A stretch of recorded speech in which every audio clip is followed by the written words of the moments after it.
Hi, welcome to Telugu updates. అగ్రరాజ్యం America, Islamic దేశం ఇరాన్ల మధ్య పచ్చగెట్టి వేస్తే బగ్గుమనేలాగా పరిస్థితులు మారుతున్నాయి.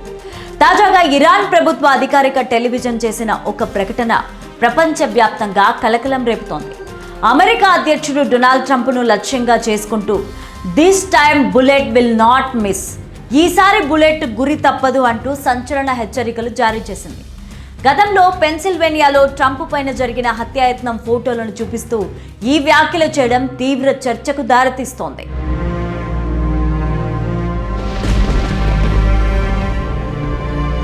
ఇరాన్ ప్రభుత్వం ఇప్పటి వరకు ఈ వార్తను అధికారికంగా ధృవీకరించలేదు, అలాగని ఖండించనూ లేదు. ఒక ప్రభుత్వ ఛానల్లో ఇలాంటి వార్త రావడం అంటే అది ఆ దేశ పాలకుల వైఖరిని ప్రతిబింబిస్తుందని విశ్లేషకులు భావిస్తున్నారు.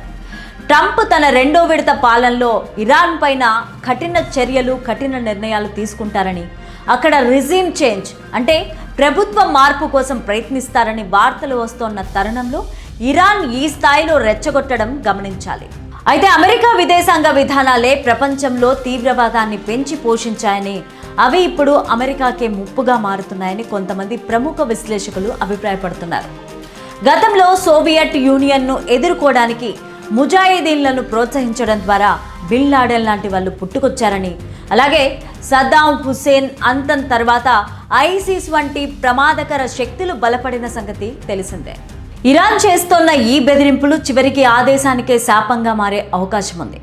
ప్రజాస్వామ్యబద్ధంగా ఎన్నికైన ఒక దేశాధినేతపై ఇలాంటి వ్యాఖ్యలు చేయడం ద్వారా ట్రంప్కు ఇరాన్ పైన దాడి చేయడానికి ఒక బలమైన సాకును ఇచ్చినట్లవుతుంది.